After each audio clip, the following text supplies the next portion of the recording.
Okay, guys, welcome back. And this is the last segment of the show. We're going to go over just some world events right now, some current affairs around the world. Firstly, economic turmoil in Greece. Everyone's heard about it. Just some information. The Eurozone ministers delayed a decision on releasing more money to Greece. They will now decide in October whether to release the next 8 billion euros, which is equivalent to $8 billion. The Greek government is expected to run out of cash to pay for public services by mid-October if it does not receive further loans. There are concerns they may rule that Greece has fallen behind on its spending cuts targets. The government was forced to introduce a property tax, and fears prompted by the recession that it would miss its target of capping its budget to 7.6% of GDP. Demands that Greece accelerate its austerity plans, and divisions among governments and policymakers over support for indebted Eurozone members have sparked turmoil in the financial markets. But the head of the Eurogroup of ministers, Jean-Claude Juncker, said Greece was making significant progress and welcomed Athens' commitment to the austerity program. Joe? Obviously Greece is in a little bit better shape than it has been in the past year or so, but I think their largest problem, I'm all for unions, but their largest problem is definitely the strength of their unions and the unions' seeming incapability to work with the government and accept these cuts, especially the state unions. Obviously, they don't want to see their wages and benefits cut, but when you're in such a situation as Greece, it's kind of really the only option they have left at this point. And within the EU, even France and Germany, the countries that would basically be the ones bailing Greece out, especially Germany, doesn't see as to why they should be the ones responsible for this since they have practiced proper budget management. But I personally think it would be in Germany's best interest to definitely bail Greece and the other pigs countries out because if they don't, they're going to lose half of their markets because if they didn't bail them out and left the EU, they'd basically be on their own with no markets and bankrupt countries all around them, and then they'd have to go back to the German mark, which would probably even stir up world markets even more. So Germany definitely needs to stick by with Greece and Ireland and Portugal and Spain and work through it. Yeah. I actually read an article a few weeks ago about Greece, and you'd think a country is so small with such a small economy, regardless of the problems, it wouldn't have much effect on the overall impact on Europe. But actually, after careful analysis, they realized that if they do let Greece go down, it won't just bring Greece down, but it'll cause a domino effect across all of Europe, and everyone will hurt. Everyone will hurt in Europe, and it'll actually exactly, which is one of the negative effects of the euro, because if Greece goes down, that doesn't bring down the value of Greece's currency because Greece doesn't have a currency. They use the euro, which would bring the value down for countries such as Germany and France. And, that would obviously affect Germany and France just as much as it would affect Greece. Or they could end up in the same situation because their currency would basically have no value anymore. Right. And one of the greatest problems, as you said, they're all joined together. And what Germany is doing to Greece right now, Germany is focused on the bigger countries. And if the U.S. has a problem, the U.S. can fix its own problems with the Fed doing what it has to do. Greece can't do that. Greece has to rely on Germany's decisions. And what Germany decides might not necessarily be what's in the best interest of Greece. And that's not excusing them for everything, but I feel that's a big impact of what's going on. And when it comes to the actual people and what's going on with their rights and everything like that, I'm disgusted. I'm a Greek myself, and I obviously from my name, but I understand part of what they're going through. I mean, it's a Greek mentality. This isn't excusing them, but it's a Greek mentality. They have it in them. They're always rebelling against the government and stuff like that. That's why they have the socialist government. It's all about the people. They feel that the government should work for them. I don't think it's the socialist government. I just think it was a failure of the government to properly manage their budgets. Oh, well, yeah, that's definitely a problem. But I'm just saying from looking at the people, look at what happened in Britain as well. It was basically the same reason. Obviously nobody wants to see cuts to healthcare and stuff like that. There's no doubt in my mind if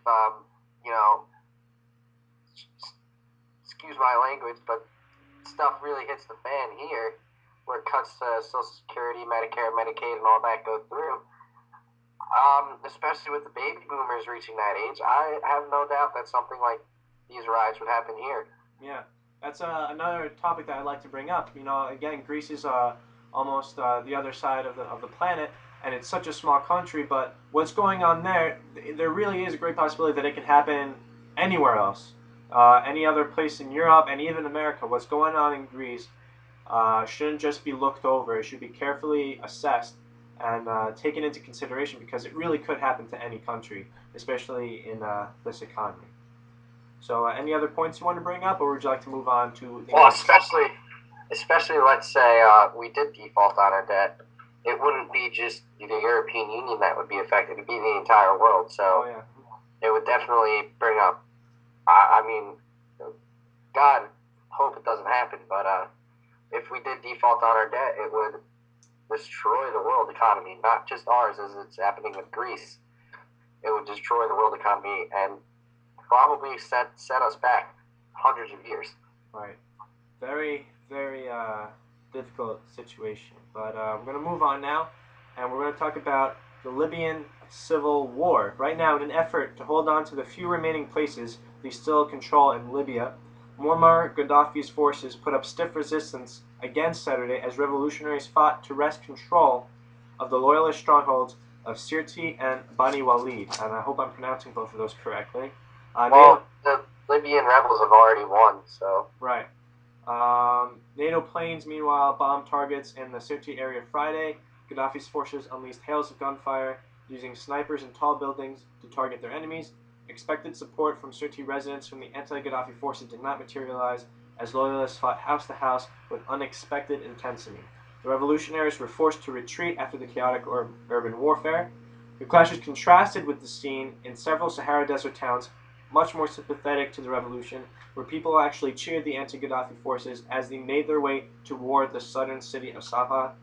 In Nashati, there was no combat, only a peaceful transfer of power, which was perhaps the first in the 8-month uprising, a peaceful transfer of power to occur.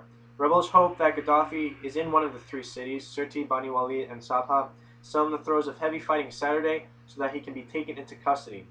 The UN Security Council unanimously adopted a resolution Friday to establish a support mission in Libya for an initial period of 3 months and to take other measures to help the country get back on its feet.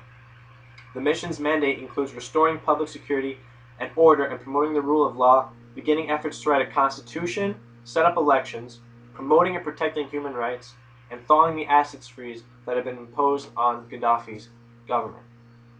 So, Joe, what do you have to say about Libyan civil war? Well, with the rebel taking of Tripoli, obviously Gaddafi has no chance of really maintaining control over the country, even with his loyalist forces, especially with a UN mission going in. But, I mean, honestly, all we have to do is wait and see. It's hard to say what's going to happen in the future. It depends on what groups of the Libyan rebel movement are going to take charge. I don't really think it's going to be extremist, because the rebellion wasn't really started by extremist groups, so I don't think that's going to happen. But hopefully it doesn't turn into another dictatorship. But as far as the UN, you said are they going in on ground for the next 3 months, or? The UN is where's here? There's an initial period of 3 months in which it's going to establish a support mission in Libya.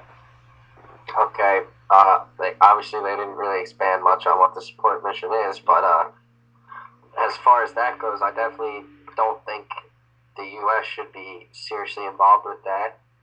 Obama's original foreign policy plan was to become less involved in the Middle East and focus on Asia and the Pacific areas, because that's where the economy is rising, which I think is a good move, because we've already done enough damage in the Middle East, and they really don't want our help anyway. So I definitely think it's up to other UN nations, such as France, to take the lead on this.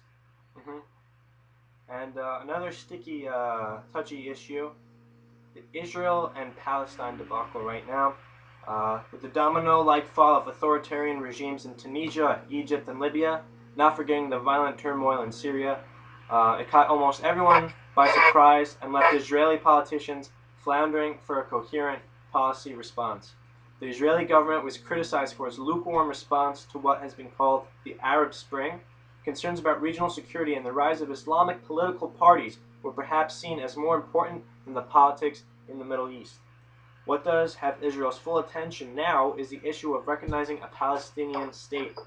The right-wing coalition government led by Prime Minister Benjamin Netanyahu has made it clear that it opposes unilateral Palestinian moves towards statehood, either as a full member of the UN via the Security Council or for enhanced observer member status via a majority vote in the General Assembly. Israel says either option seriously undermines negotiations towards a two-state solution. Israeli and Palestinian states existing side by side, saying that such a course of action will not lead to peace or the establishment of a Palestinian state. And with the recent difficulties with Egypt and Turkey aside, many Israelis feel that their government is being outmaneuvered by the Palestinian UN initiative and is not coming up right now with a credible, coherent response. Israel knows the United States will use its veto in the Security Council to oppose the declaration of a Palestinian state, should it come to that, and while it will back its strongest ally in the region, Washington would rather not have to use that veto because of the message it would convey in the wider Arab world, which again brings up what you were discussing earlier, with U.S. wanting to back off issues in the Middle East. That is why, on this occasion, Europe is arguably a more important player than the United States is. If a majority of EU countries, especially French, Germans, and British, support Palestinian recognition at the UN, that can make life very uncomfortable for Israel. The position of European governments is not yet clear, but recent polls in Europe suggest their populations strongly support the idea of Palestinian membership at the UN. Israel's diplomats around the world have been busy too, putting forward arguments against Palestinian upgrading or full recognition at the UN. But many senior Israelis are convinced that a return to negotiations with the Palestinians will allay tensions not only in the West Bank, Jerusalem, and Israel, but in the region as a whole. Joe? Well, obviously, it would be, very anti. I don't know.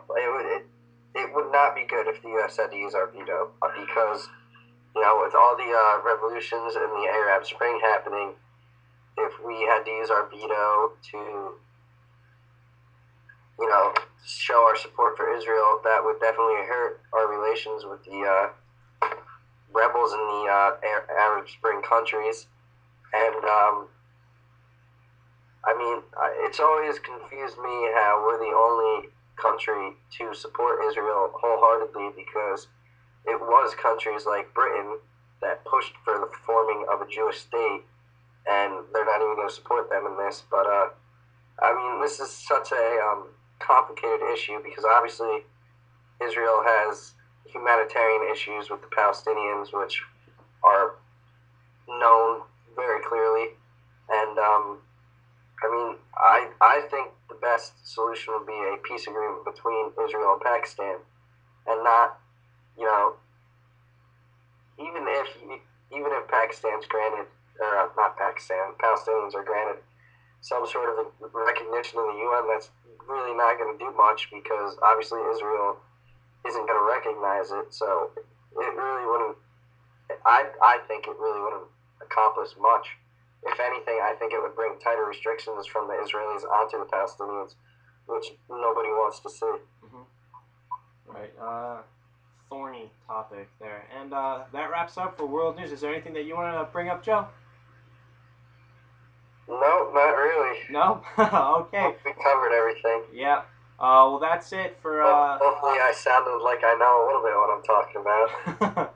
Well, that's it for this week's issue. Hopefully next week we can get Joe back on the show to discuss what topics come and will be discussed on the next radio show. Again, we're going to do a recap of what happened. And thank you very much, Joe. Yep. All Bye. right.